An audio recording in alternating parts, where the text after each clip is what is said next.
Remember when your parents told you fashion was about looking good? Well, in the 1970s, someone apparently forgot to tell everyone that. The decade that brought us disco balls and lava lamps also blessed us with some of the most bizarre clothing choices in human history. We're talking about fashion so weird that even the people wearing it looked confused. Today, we're counting down the top 10 weirdest fashion fads that somehow convinced millions of people they looked fantastic. So grab your platform shoes and let's dive into this polyester-soaked time machine. Number 10. Crochet everything. In the 1970s, America, if it existed, someone was trying to crochet it. Dresses, vests, bikinis, even wedding gowns. Yes, wedding gowns, made entirely of yarn. The hippie movement had sparked this obsession with handmade everything, and suddenly your grandmother's hobby became haute couture. Fashion designers like Yves Saint Laurent started incorporating crochet into their collections, which was basically permission for everyone to walk around looking like a human doily. The thing is, crochet clothing had some serious structural issues. It stretched a lot. You'd leave the house in a cute crochet top and come home wearing what looked like a fishing net.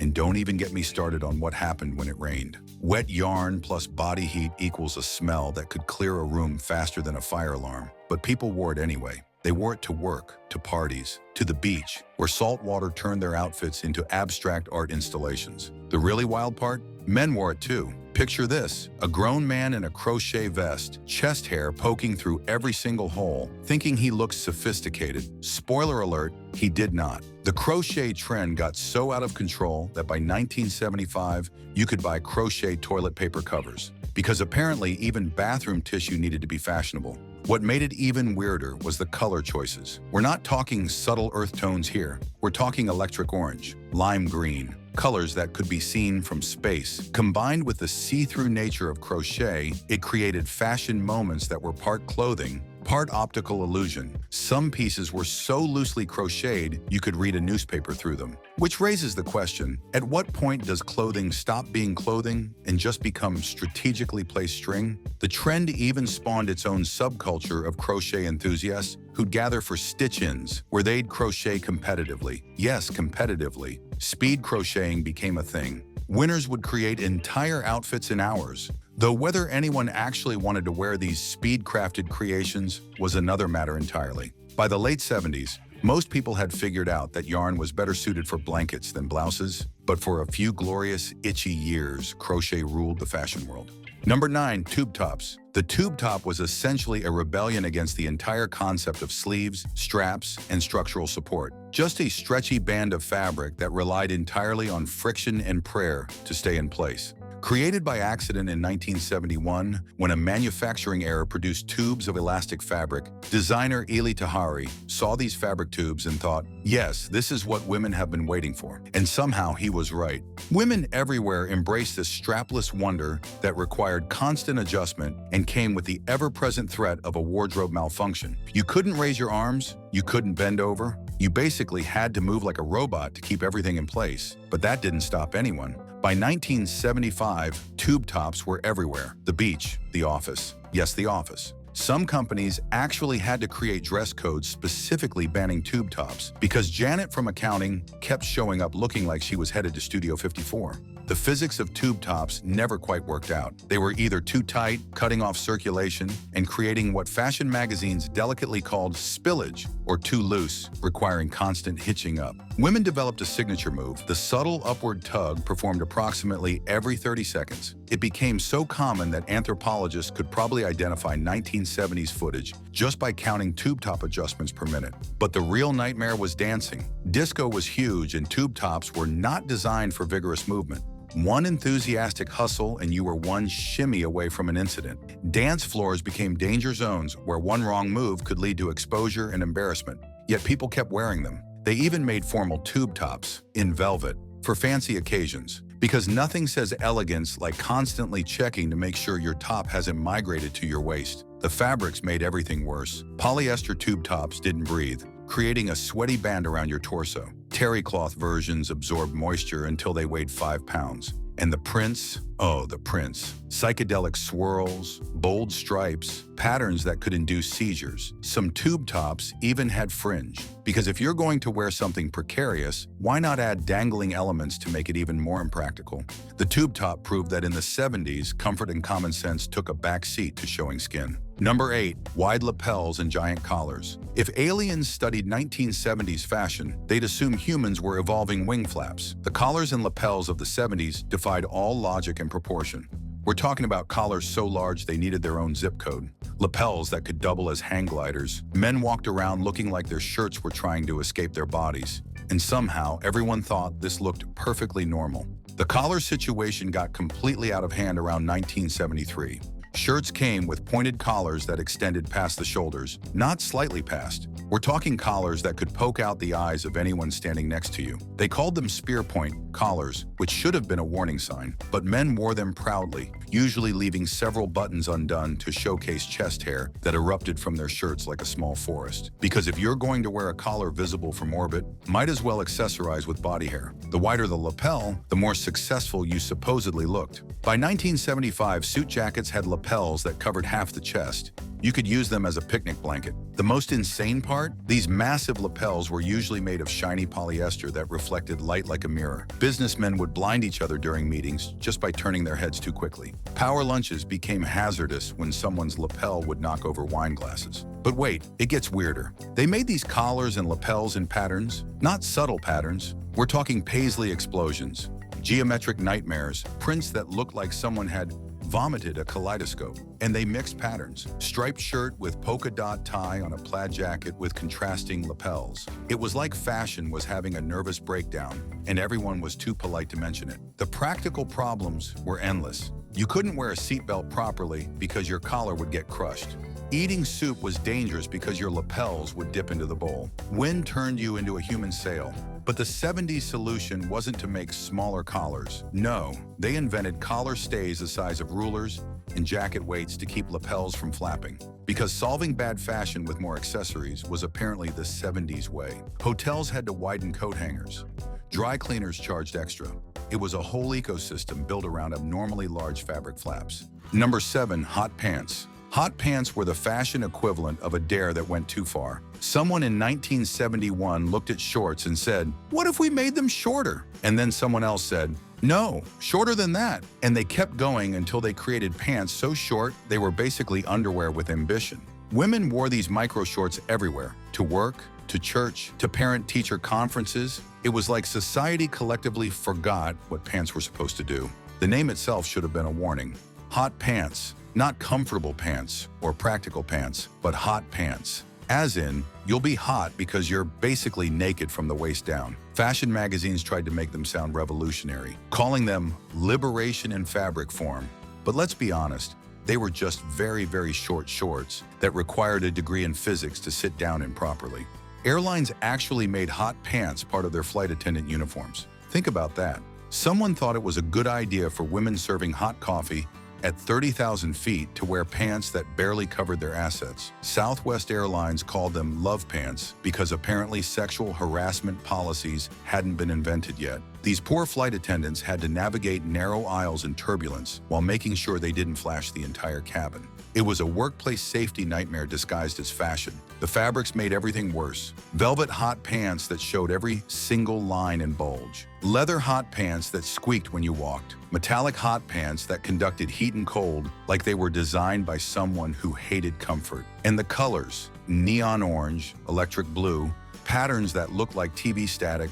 Some even had fringe or sequins, because if you're going to wear pants that barely exist, might as well make them sparkle. The societal debates were intense. Schools banned them. Churches condemned them. Restaurants put up signs saying no hot pants allowed, which just made them more popular. Women would carry longer skirts in their purses to put on over their hot pants when entering establishments with dress codes. It became a whole cat and mouse game between hot pants wearers and the fashion police. By 1975, even the manufacturers admitted they'd gone too far, but the damage was done. Hot pants had burned themselves into fashion history as proof that just because you can make something doesn't mean you should.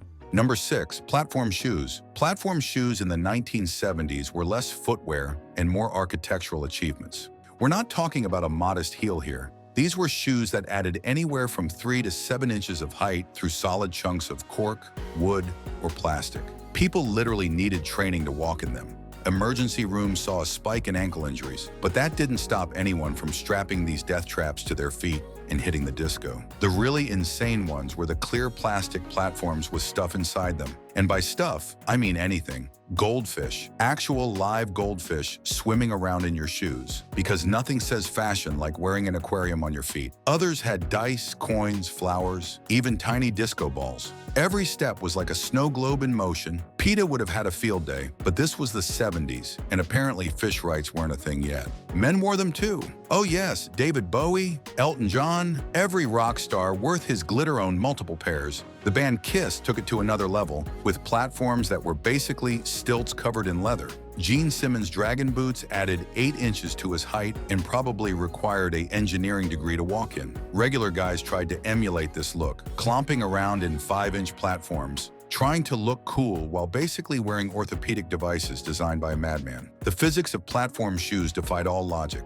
Your center of gravity shifted so dramatically that walking required a whole new skill set. You couldn't run. Stairs were your enemy. One small crack in the sidewalk could end your night. Dancing was essentially controlled falling, but the disco era demanded platforms, so people adapted. They developed the platform shuffle, a way of moving that minimized lifting your feet. It looked ridiculous but prevented faceplants. The variety was staggering. Cork platforms that disintegrated in rain. Wooden platforms that sounded like horse hooves on hard floors. Lucite platforms that cracked under pressure, literally. Some had straps that went up to the knee, turning the simple act of putting on shoes into a 20-minute production. Others had no straps at all, relying on gravity and hope. The tallest recorded platform shoes from the era were 12 inches high. 12 inches, that's a foot of shoe under your foot. At that point, you're not wearing shoes, you're walking on portable stages. But in the 70s, if you weren't risking your life for fashion, were you even trying? Number 5, leisure suits. The leisure suit was polyester's greatest crime against humanity. Imagine someone took a business suit, removed all the structure, made it from plastic-based fabric, and convinced men this was the height of sophistication. The leisure suit laughed in the face of everything suits were supposed to represent. They didn't breathe. They didn't fit properly. They came in colors that didn't exist in nature. And somehow they became the uniform of the 1970s man trying to look casual yet refined. Here's the thing about polyester. It doesn't breathe at all. Wearing a leisure suit was like wrapping yourself in plastic wrap and going about your day. Men would sweat profusely, creating their own personal greenhouses. The fabric would cling to every curve and bulge, highlighting things that should never be highlighted. And the static electricity, touch a doorknob after walking across carpet in a leisure suit, and you could power a small village. The colors were absolutely unhinged. Mint green, peach, powder blue, burnt orange. Colors that belonged in a baby nursery, not on a grown man's body, and they made them shiny. Nothing says, take me seriously like a middle-aged accountant in a reflective, salmon-colored suit. Some leisure suits even came with contrasting stitching. White stitching on a brown suit, red stitching on a navy suit. It was like wearing an outfit that outlined itself. But wait, it gets worse. They sold these as business attire. Men wore leisure suits to the office, to meetings, to job interviews. Imagine trying to close $1 million deal while dressed like a synthetic banana. The name itself was a lie. Leisure suits suggested relaxation and comfort, but polyester doesn't do either. You couldn't lounge in a leisure suit. You couldn't even sit comfortably. The fabric would bunch and wrinkle in ways that defied physics. The matching aspect was crucial. You couldn't just wear the jacket or just the pants. No, it had to be the full suit, often with a matching shirt in a slightly different shade of the same awful color. Some men even wore matching shoes and belts. It was like they were trying to become a monochrome nightmare. The worst part, these suits were considered an improvement over traditional suits. Manufacturers marketed them as wash and wear, conveniently leaving out that washing them created enough static to interfere with radio signals. By 1980, leisure suits had become such a joke that wearing one was basically fashion suicide. But for one shining, sweaty decade, grown men walked around looking like poorly wrapped Easter eggs and thought they were the height of style. Number 4, mood rings. Mood rings were jewelry based on a lie, and everyone knew it. The pitch was simple. Wear this ring, and its color will reveal your emotional state to the world.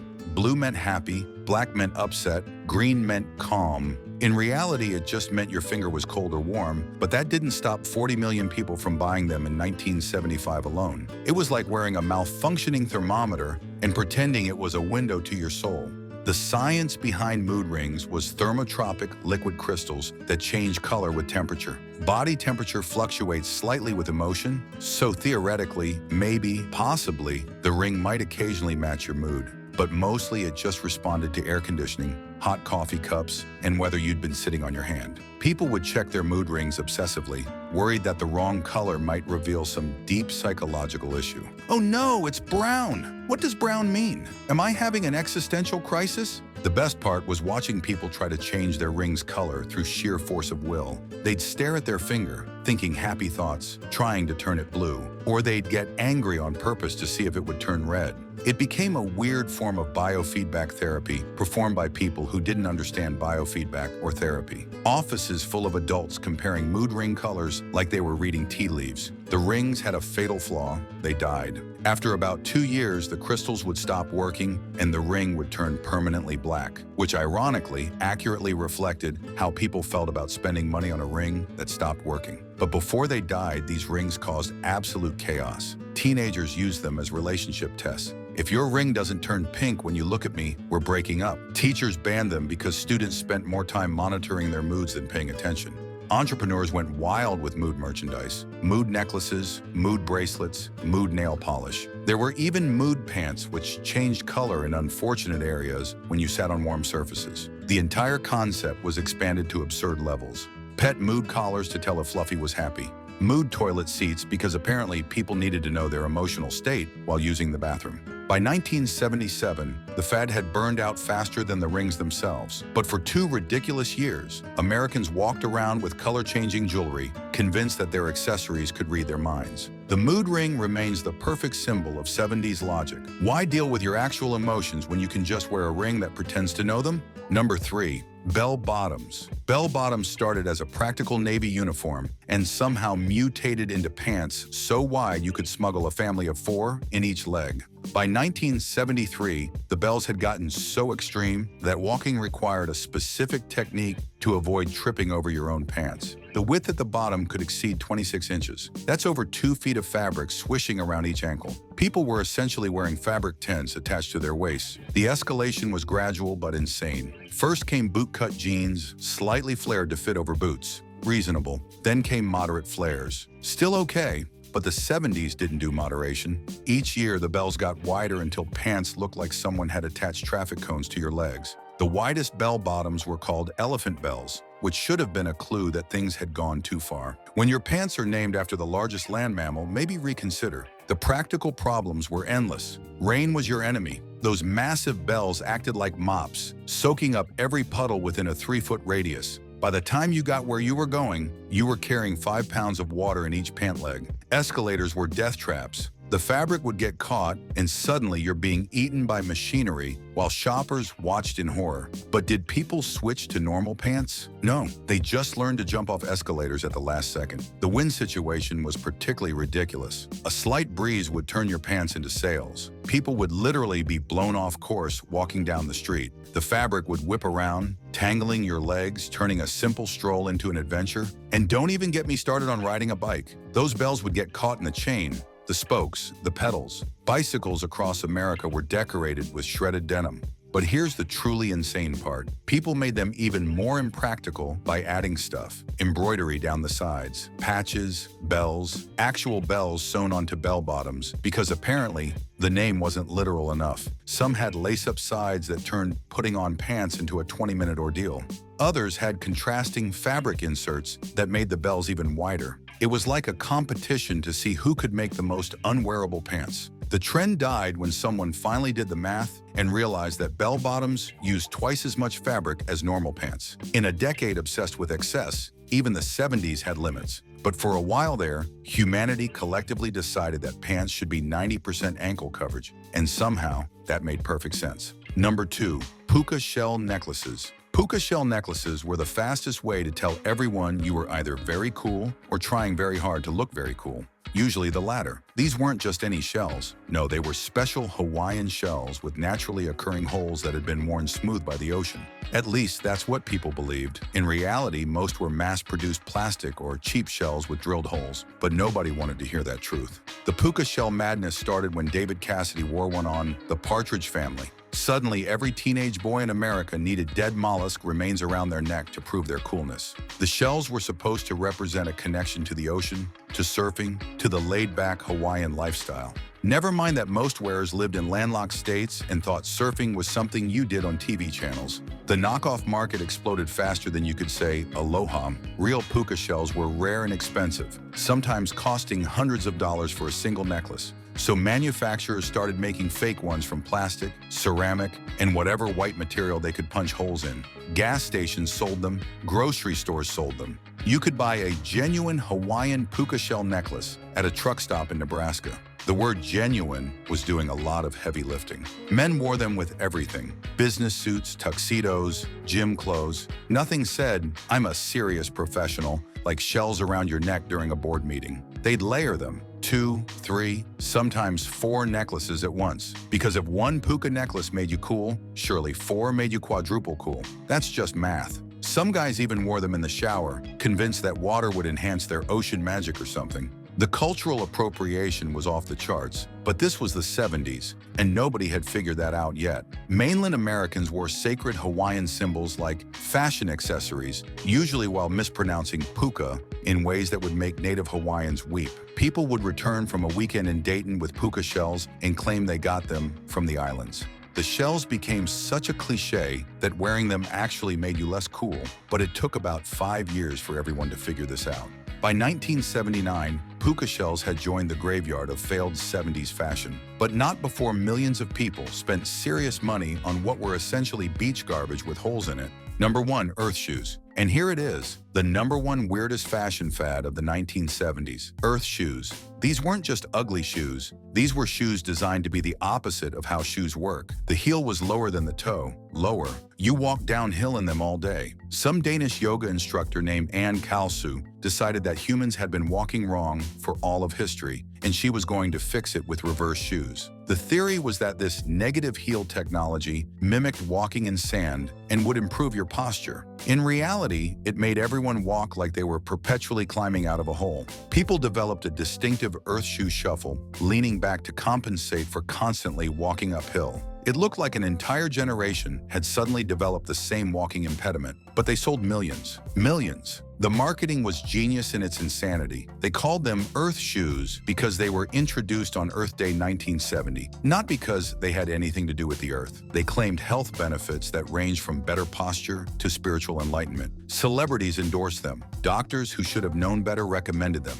People paid premium prices to walk incorrectly. Stores couldn't keep them in stock. The side effects were immediate and obvious: leg cramps, back pain, stretched Achilles tendons. People who wore earth shoes complained about aching calves and feeling like they were falling backward. The solution? Earth shoe stores suggested you needed to break in your body to the shoes, not break in the shoes to your body. No, your body was wrong, and these Danish yoga shoes would fix you. It was gaslighting through footwear. The designs were aggressively ugly. They looked like someone had melted regular shoes and let them re-solidify wrong. Brown leather that resembled a sick cow. Thick, negative heel soles that looked like you were walking on wedges of cheese. They came in exactly 2 styles, ugly and uglier, but people wore them with everything: suits, dresses, workout clothes, because nothing says "I'm athletic" like shoes that actively prevent you from running. The earth shoe empire collapsed by 1977 when people finally realized that thousands of years of human evolution hadn't been wrong about heel placement. The company went bankrupt trying to convince people that walking downhill all day was natural. Warehouses full of negative heel shoes were abandoned, probably creating the world's weirdest archaeological sites. But for 7 years, millions of Americans paid money to walk backward, convinced they were advancing human evolution.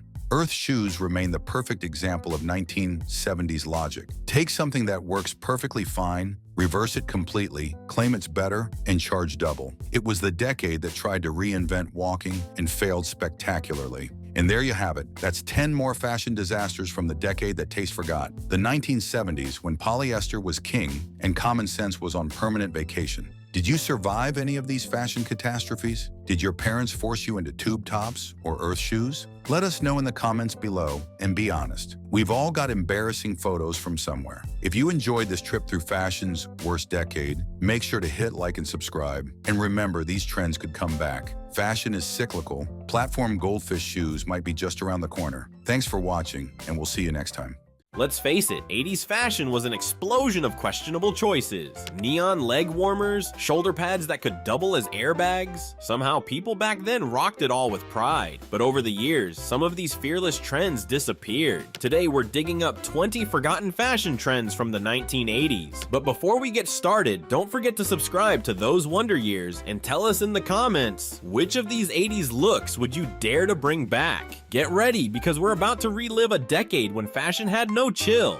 Neon leg warmers. If you picture 1980s fashion, neon leg warmers are probably one of the first things that come to mind. These bright, bold accessories weren't just for warming up in the dance studio. They became a full-fledged fashion statement. From hot pinks to electric blues, leg warmers were often worn over tights, jeans, or even bare legs, instantly adding a burst of color to any outfit. Do you remember the excitement of finding the perfect neon shade to match your outfit? Inspired by the aerobics craze and movies like Flashdance, neon leg warmers became a staple for anyone looking to add a touch of fun and vibrancy to their wardrobe. Over time, they faded from popularity as workout fashion shifted towards sleeker, more minimal looks. But for those who remember, neon leg warmers were more than just a trend. They were a fun way to stand out and add a little extra pop to everyday style. Imagine bringing them back today. Who wouldn't love that nostalgic burst of color? Shoulder pads. Love them or hate them, shoulder pads were the defining feature of 1980s fashion. With their bold, structured look, shoulder pads made anyone feel ready to take on the world. These padded additions were sewn into everything from blazers and blouses to dresses, creating a powerful, boxy silhouette that exuded confidence and authority. Have you ever worn a shoulder padded jacket and felt instantly empowered? The trend was all about strength, inspired by the rise of women in the workforce and the power suit look that dominated the decade. As 90s fashion embraced more relaxed silhouettes, shoulder pads slowly disappeared, often becoming the subject of retro fashion jokes.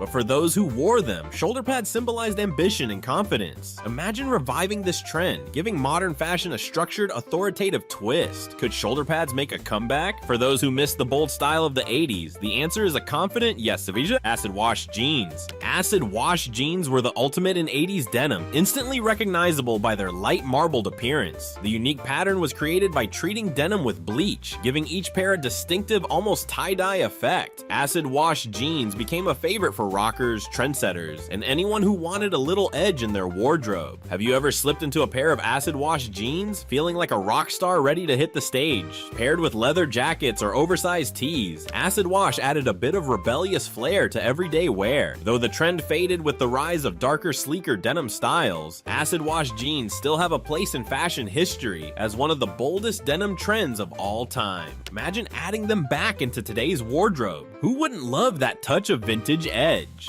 Acid wash jeans are a reminder that sometimes fashion is all about breaking the mold. Parachute pants. Parachute pants were an unforgettable piece of 1980s street style, originally made for breakdancers who needed freedom of movement. These nylon pants were lightweight, a little shiny, and had a baggy fit that made them perfect for showing off dance moves. Even if you weren't a breakdancer, parachute pants were a cool, edgy addition to any outfit. Have you ever felt the slick feel of nylon parachute pants as you hit the town? Often in bold colors or unique patterns, they were a standout choice for anyone looking to make a statement. Over time, the trend was replaced by more fitted and streamlined styles, but for those who remember, parachute pants were a fun way to embrace individuality. Imagine bringing them back today as an alternative to joggers or cargo pants. Wouldn't it be cool to see parachute pants hit the streets again, bringing a bit of 80s flair back to casual fashion? Members-only jackets. The members-only jacket was the ultimate status symbol of the 80s.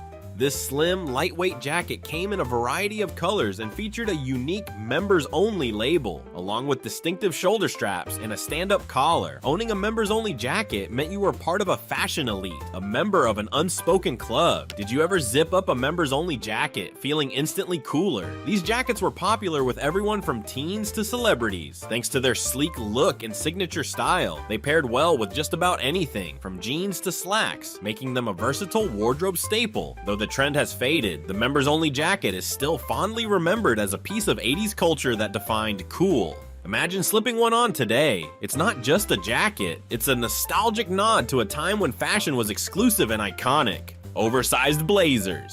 The oversized blazer was a fashion staple in the 1980s, especially for those looking to make a bold statement. Worn with or without shoulder pads, these blazers had a relaxed, almost boxy fit that gave off a cool, effortless vibe. Often styled with the sleeves rolled up and paired with jeans or leggings, oversized blazers added instant sophistication to casual outfits. Can you picture the feeling of slipping on a roomy blazer, the kind that makes you feel a little rebellious and refined all at once? Popularized by shows like Miami Vice, where characters rocked pastel-colored blazers, this trend became iconic for both men and women. As fashion moved towards slimmer silhouettes in the 90s, oversized blazers faded out of style, but they're remembered as a symbol of the casual meets formal vibe that defined 80s fashion. Imagine bringing back these roomy jackets for a look that's both comfortable and stylish. Who wouldn't love a blazer that says, "I'm here to make a statement"?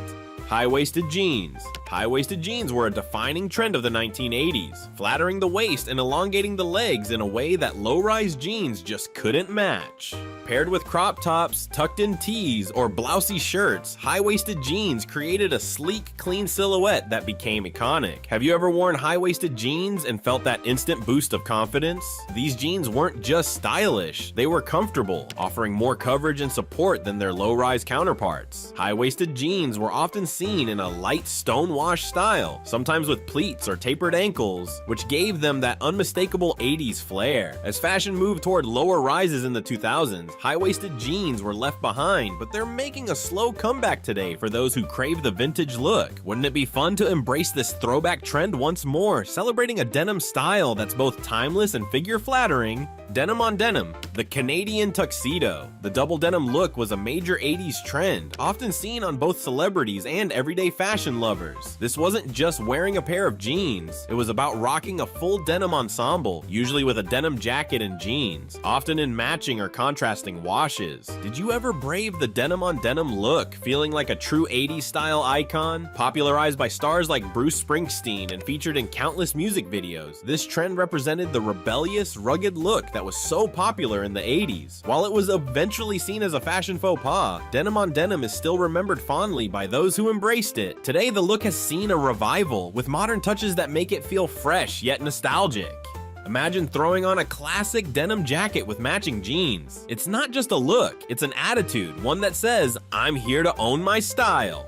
Scrunchies. Scrunchies were the go-to hair accessory of the 1980s, adding a pop of color and personality to any hairstyle. Made from fabric-covered elastic, scrunchies came in all colors, patterns, and textures, from velvet to neon spandex. These soft, fluffy hair ties were gentle on hair, which made them a hit with both kids and adults. Have you ever wrapped a scrunchie around a ponytail, instantly adding flair to your look? Scrunchies weren't just for practicality, they were a fashion statement, often worn on the wrist as an accessory, or in matching sets with other outfit elements. Though scrunchies faded out in favor of sleeker hair ties, they're remembered as a playful, versatile piece of 80s fashion.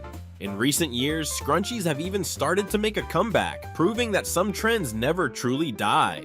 Wouldn't it be fun to revive this classic accessory, giving hairstyles that signature 80s twist once again? Jelly shoes. Jelly shoes were the fun, flexible, and colorful footwear of the 1980s. A staple for anyone who wanted to add a touch of whimsy to their wardrobe. Made from soft plastic and available in every color under the sun, these shoes were semi-transparent and sometimes even glittery. Can you remember slipping on a pair of jelly shoes, feeling like you were walking on air? Jellies were popular with kids and adults alike, and they went with just about anything, from summer dresses to jeans. The best part? They were affordable, making them accessible to just about everyone. Over time, jelly shoes fell out of favor as fashion leaned toward more structured featured in sophisticated footwear. But for those who grew up in the 80s, jelly shoes are a nostalgic reminder of a time when fashion was all about having fun. Imagine stepping into a pair of jellies today. It's a playful throwback to an era when anything could be stylish as long as it made you smile. Leotards. Leotards in the 1980s weren't just for dance studios or exercise classes, they were a full-blown fashion statement. Thanks to the aerobics craze, leotards became popular both in and out of the gym, often paired with high-waisted jeans, leggings, or even skirts for a unique streetwear look. Do you remember the thrill of slipping into a colorful leotard and feeling instantly bold and put together? With bright colors, bold patterns, and sometimes even glitter, leotards became synonymous with 80s fashion, bringing a sense of energy and fun to daily outfits. This trend was boosted by pop icons and fitness stars like Jane Fonda, who made leotards an essential part of her workout empire. As fashion shifted, leotards went back to being a gym essential, but they still hold a special place in 80s nostalgia. Imagine bringing leotards back as a staple piece. Who wouldn't want that retro charm with a modern twist? Ray-Ban aviators. Nothing says 80s cool quite like a pair of Ray-Ban aviators. Originally created for pilots, these large reflective sunglasses became a must-have accessory thanks to pop culture icons and blockbuster movies like Top Gun. Aviators gave everyone that effortlessly cool look, with their mirrored lenses adding a touch of mystery. Can you picture the feeling of putting on aviators and instantly feeling like a rock star? These sunglasses were versatile and went with just about any outfit, from casual jeans and tees to power suits. They became a symbol of the bold, confident style of the 80s, perfect for anyone who wanted to add a little edge to their look. While aviators never fully went out of style, they were especially iconic in the 80s, capturing the rebellious spirit of the decade. Today, they're a retro chic staple, proving that some accessories truly stand the test of time. Wouldn't it be fun to bring back that original 80s vibe, complete with oversized aviators? Chunky plastic jewelry.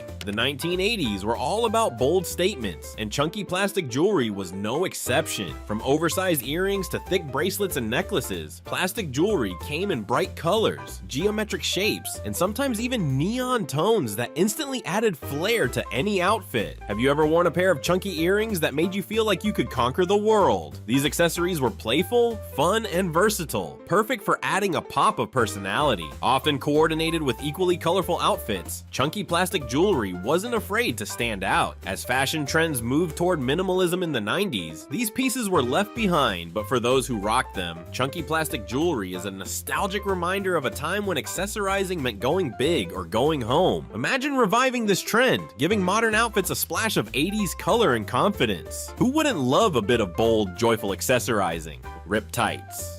Ripped tights became a signature look in the 80s, especially for anyone with a punk-inspired style. Far from the neat, polished aesthetic of other trends, ripped tights were intentionally messy, symbolizing rebellion and a carefree attitude. Paired with mini skirts, combat boots, and oversized sweaters, they created an edgy, layered look that was both grunge and glamorous. Did you ever tear your tights on purpose just to get that perfect ripped effect? Ripped tights weren't about perfection. They were about showing personality and a touch of grit. As trends shifted towards a cleaner, polished look in the 90s, ripped tights faded away, but they still carry that punk rock spirit that defined part of the 80s. Imagine bringing back ripped tights as a subtle nod to that era's edgy fashion. It's a small detail that adds a lot of attitude, wouldn't you agree? Fingerless gloves. Fingerless gloves were another 80s staple, often seen in the wardrobes of rock stars, pop icons, and trendsetters alike. These gloves added an instant edge to any outfit, with styles ranging from leather and lace to bright fishnet designs. Remember Madonna's fingerless gloves in Like a Virgin?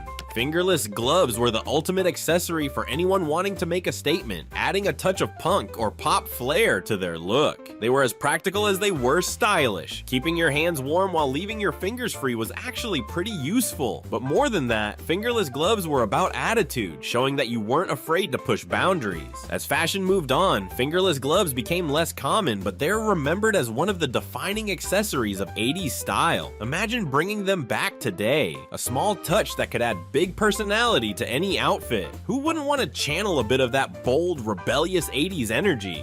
Mini skirts with leggings. In the 1980s, mini skirts with leggings were a huge trend, blending comfort with bold style. This combination allowed for the fun, flirty vibe of a mini skirt with the warmth and versatility of leggings. A perfect duo for winter. Have you ever worn an outfit that was both practical and made you feel like a rock star? Bright patterned leggings were often paired with mini skirts in denim, leather, or even sequins, creating a layered look that turned heads. This style became a go-to for many, especially when matched with oversized sweaters or cropped jackets. The leggings added comfort and warmth, but the miniskirt kept things playful. Over time, the trend faded as skirts and dresses took on longer lengths. But for those who wore them, miniskirts with leggings were a reminder that style could be both bold and cozy. Imagine bringing this combo back. Who wouldn't want to feel cute, comfortable, and a little bit 80s again?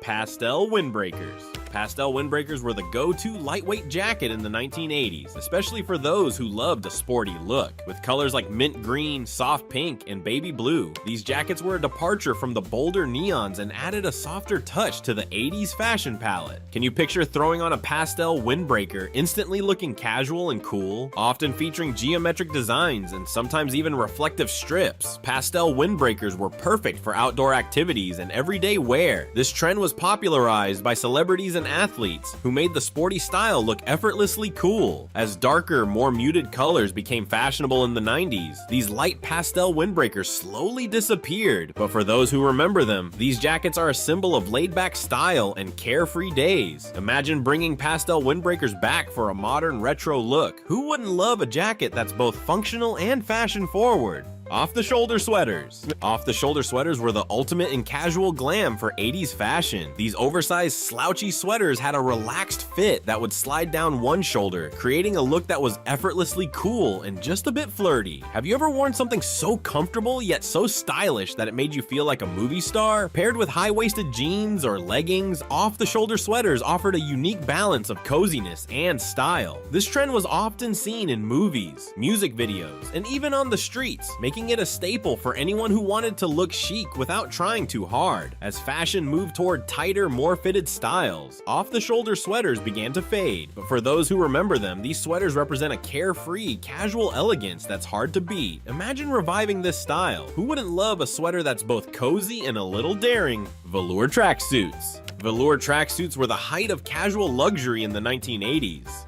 blending comfort with style in a way that only the 80s could pull off.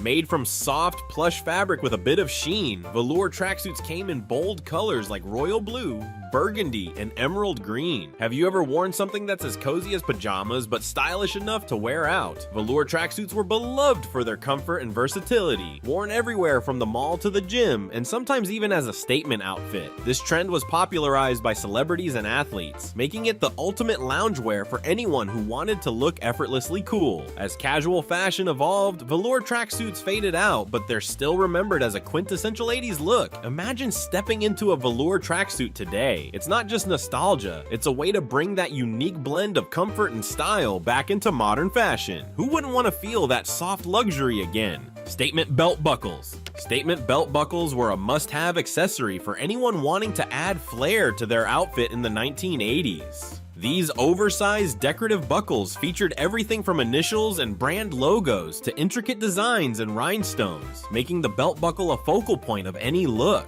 Have you ever worn an accessory that instantly made you feel more confident and stylish? Statement belt buckles did just that. They weren't just functional, they were a way to show off a bit of personality. Often paired with high-waisted jeans or tucked-in tops, these buckles added a bit of sparkle and drama to even the simplest outfits. As fashion shifted toward minimalism, statement belt buckles became less popular, but for those who wore them, they're a reminder of a time when accessories made a bold statement. Imagine bringing back the trend. Who wouldn't love a belt buckle that turns a simple outfit into a fashion statement? Harem pants. Harem pants with their baggy fit and tapered ankles were a defining trend of the late 1980s. Popularized by music videos and iconic stars, these pants offered a unique silhouette that balanced comfort and style. The loose, balloon-like fit around the hips and thighs made them perfect perfect for dancing, moving, and making a fashion statement. Have you ever worn something so comfortable that it made you feel like you could take on the world? Harem's pants were made from light flowing materials in bold colors and patterns, making them both eye-catching and functional. Over time, more fitted pants took over, and harem pants slowly disappeared. But for those who remember, they represent the adventurous anything-goes spirit of 80s fashion. Imagine bringing them back into today's wardrobe. Who wouldn't love a trend that's both stylish and comfy? Harem pants could be the ultimate fusion of retro and modern style.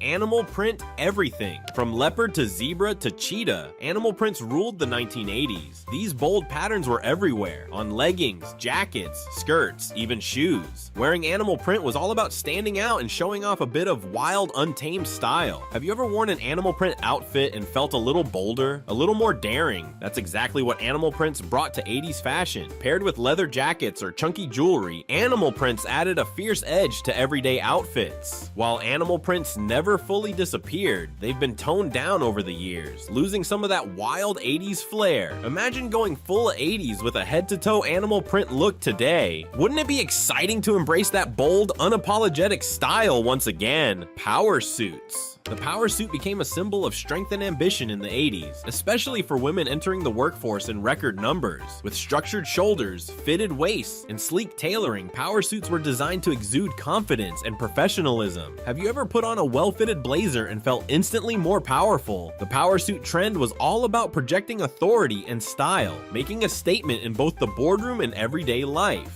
Paired with a bold blouse or chunky jewelry, power suits turned heads and commanded respect. As workwear evolved, the power suit softened, losing some of its dramatic flair, but it's still remembered as an iconic look that empowered a generation. Imagine bringing back the full 80s power suit, shoulder pads and all. Who wouldn't want to channel that unstoppable energy? Balloon sleeves. Balloon sleeves were a dramatic addition to 80s fashion, giving blouses, dresses, and even sweaters an elegant, voluminous look. These oversized sleeves created a playful silhouette, adding flair to both casual and formal wear. Do you remember the thrill of wearing something that felt a little over the top but totally fun? Balloon sleeves were all about embracing bold shapes and making a statement. Whether puffed at the shoulders or flowing from the wrists, these sleeves brought a whimsical touch to 80s style. As fashion leaned toward minimalism, balloon sleeves faded out, but they're still a fond memory for those who love that bit of extra drama. Imagine reviving the trend, pairing balloon sleeves with modern pieces to add a hint of 80s glamour. Who wouldn't love a touch of playful elegance? Lace accents. Lace wasn't just for formal occasions in the 80s, it was a staple in everyday fashion. Lace accents adorned blouses, skirts, gloves, and even headbands, adding a romantic vintage touch to outfits. Inspired by pop icons and high fashion, lace was everywhere, from layered lace skirts to peekaboo lace details and tops. Have you ever worn lace and felt instantly more elegant? That's the magic it brought to 80s style, transforming simple pieces into something unique and eye-catching. Lace accents gave everyday fashion a touch of fantasy, perfect for anyone looking to add softness to the bold looks of the decade. As style trends moved towards sleek minimalism, lace was set aside, but it's remembered fondly as a way to add charm and personality to any outfit. Imagine adding a bit of lace to modern fashion. Who wouldn't enjoy that timeless blend of romance and flair? These 1980s fashion trends may have faded, but they're a reminder of a time when style was bold, daring, and full of personality. Just because they're gone doesn't mean they're forgotten. Before you go, don't forget to subscribe to Those Wonder Years and let us know in the comments. Which of these 80s trends would you bring back to add a little extra flair to your wardrobe?